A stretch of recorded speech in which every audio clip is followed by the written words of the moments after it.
Hello, everyone.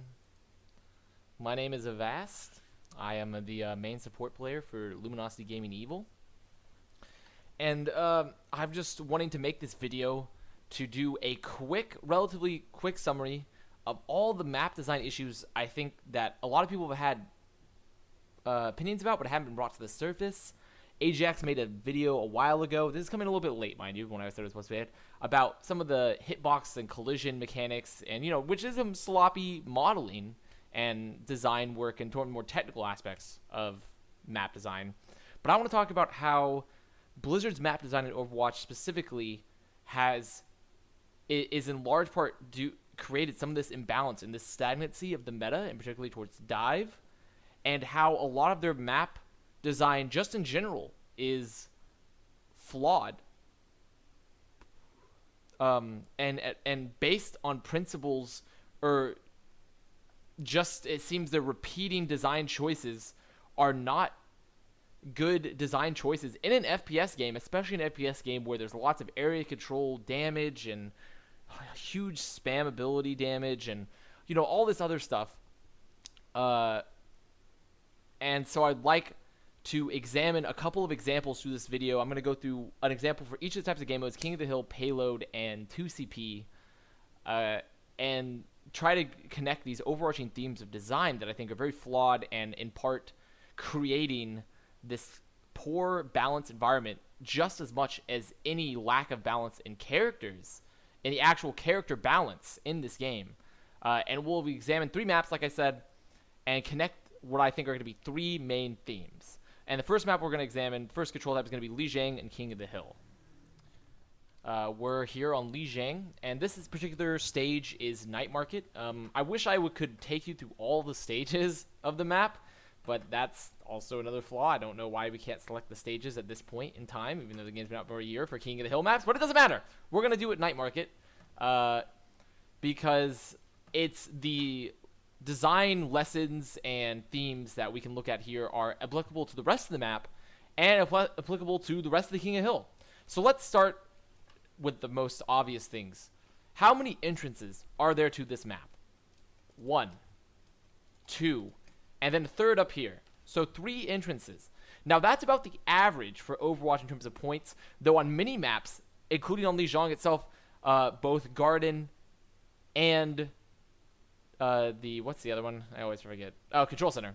There's two entrances, and that already is a design flaw in my eye, because small amounts of entrances, especially when they're very small entrances that are easily spammable, it especially punishes just in general re-entry to the point, but especially control comps where they don't have the mobility and the ability to spread for that damage, since it requires them to be close.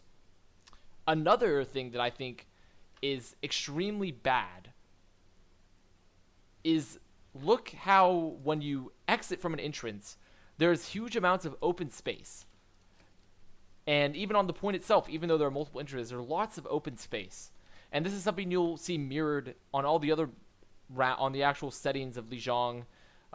You'll emerge from very choky entrances, a very limited number of choky entrances, to large open areas that are also not filled with very much cover, and the cover that does exist is very sparse and doesn't really necessarily contest the point, which also hinders control comps.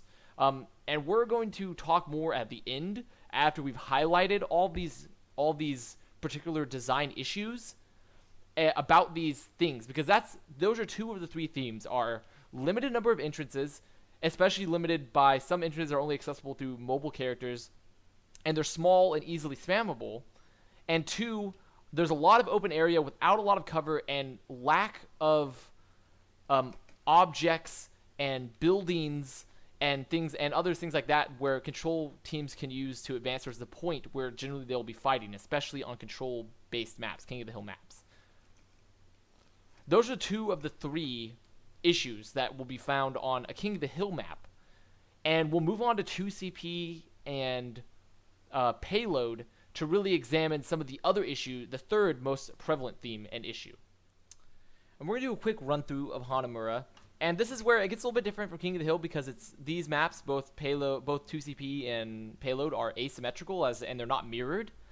So you get slightly different experiences from the attacker and defending side as opposed to King of the Hill, where you have the same exact map for both sides. But you'll still see some of the issues I highlighted before. Let's take, for example, here on first. You have two entrances to this point, of which this one is only accessible if you have more mobility-based characters.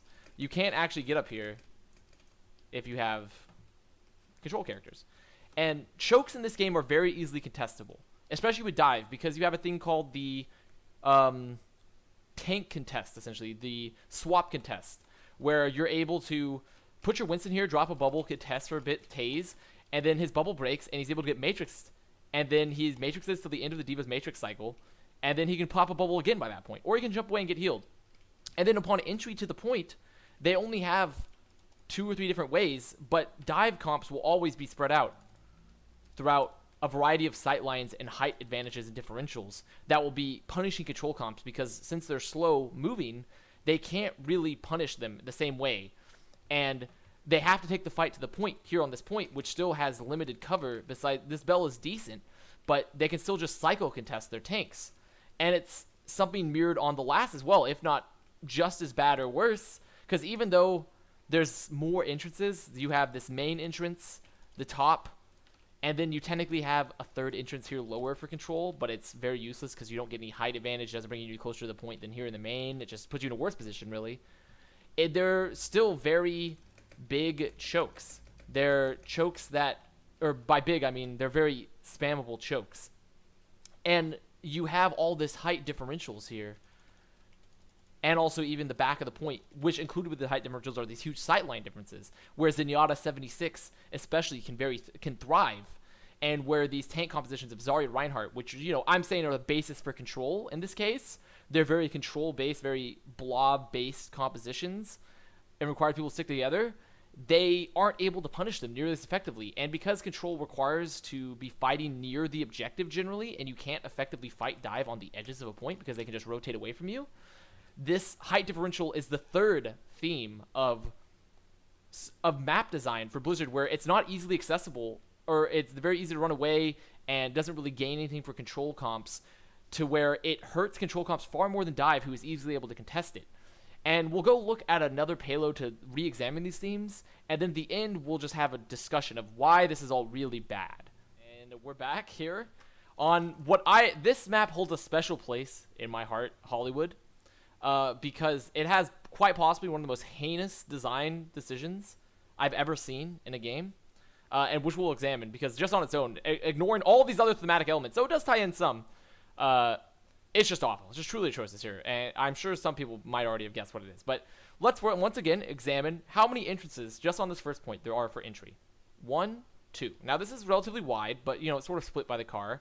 You do have access to get this high ground or to rotate through dark, but you don't really get anything coming through here, and it's easily spammable. You have to rotate. Big thing for control comps is when you're doing these rotations, it's very easy for dive to catch them, or to catch their supports in particular, on these rotations. And dive control comps don't get anything out of controlling these high grounds, because they don't have a Zenyatta 76 really. Like, Zenyatta 76 is still a powerful combo, but they lose the duel to an opposing thing with a Zenyatta, an opposing comp of, Zenyatta 76 versus Ana 76. And this control point is so wide open with sparse cover, and taking various sides is just leading you through more chokes, and the dive comp can just rotate away. It just highlights some of these flaws that it just makes it harder for control to run into dive. And moving on to really just the most egregious design decision, like I said, we'll discuss this more. I'm sort of moving a little bit fast, but look at this, an elevator. Why?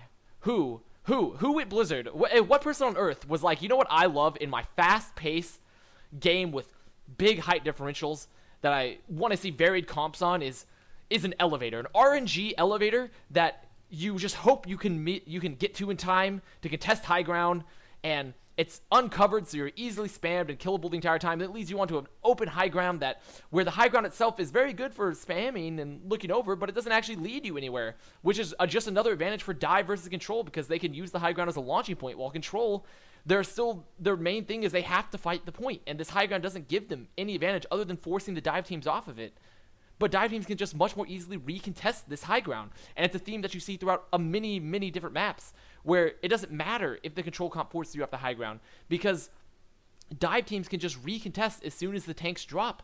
And this elevator just doesn't make it any easier. Like, there's jump pads in other maps, in Oasis and and even the DM maps they just released. Why do you have an elevator? Why not just a stairwell like that's what's seen on first? Why? Why an elevator? And the last point, it does get a little bit better. There's more solace. And even right here, us on LG would play occasionally dive versus control versus dive. And you can, minimize your flanks you get shot on and minimize your high ground disadvantage.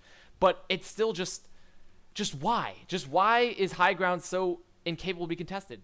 And welcome back to the outro of our great video. And so pretty much I just wanted to sum up, because I did go kind of fast, the 3 main points I was trying to make, excluding the elevators. Excluding the elevators. But there's 3 points. 3 themes in Overwatch map design that I think has been kind of skipped over or not looked at too heavily, or if people have, thought about it, they haven't really expressed and put out for Blizzard to really fix. And those 3 themes are the following. First, entrances. There are too few entrances to points. And the entrances that do exist, many of them are actually artificially limited, in fact, by not just their use, or by their usefulness, that only dive compositions can really effectively use them, and control compositions can't. Secondly, those entrances, well, not secondly, but also included in the first point, is those entrances are often very small and easily spammable, and controlling chokes in Overwatch is extremely easy, especially for dive teams. Secondly, what the heck? Oh, what? I've exited my thing. Well, secondly, ignore this. Secondly, these chokes lead you to a very open area. They lead you to cover where it goes drastically from covered to non-covered, and the objectives, the actual objectives that control teams need to play on, are often lacking cover or lacking, any sort of objects to which protect them from dive teams and allow them to find, solace from the endless amounts of spam and diving, and they're just not able to effectively play them because of this lack of cover and this lack of, I guess, design for thinking about how different compositions work. Third, height differentials in this game are extremely brutal for control comps compared to dive compositions, because they're not as able to fluidly recontest them. They're not able to move about them nearly as fast. Their DPS and support characters don't really abuse the high ground as much as dive characters, generally in the average meta compositions, because Zenyatta 76 is just a stronger spam and line of sight control than Ana 76. And since their tanks can't come help them in a counter dive nearly as easily, losing high ground and rotating away from high ground isn't as big a deal. And often just even getting to the high ground for control comps is very tough, and makes their job a lot harder on a lot of maps where high ground is very, very strong, like Hollywood, which is just further hindered by the absolutely garbage choices on how teams can get to the high ground if they don't have mobility, like elevators. Like, why not have jump pads or more stairs, And then often those high ground places, once you do control them, they don't gain control comps anything. They don't get you to a better position necessarily. Like, it can be more advantageous, but there isn't anything directly stronger for them. They can't lead you to a new area that wasn't previously inaccessible, other than the entire goal is just to force dive comps off the high ground, and they can just recontest at a later point. You don't really gain anything from it. All the while you're just getting railed, essentially, from these huge line of sights. And all of those combined show a design philosophy that isn't really considering how control comps work in this game, how they're very much blobby, how they have to stick together, how their tanks can't easily contest, and you're not letting them really access high ground or play points as effectively, and giving disadvantages to dive comps. So it just shows a consistent philosophy of not prioritizing different compositions in the game where it's built around different compositions. And I think they need to examine these map design philosophies and look at that.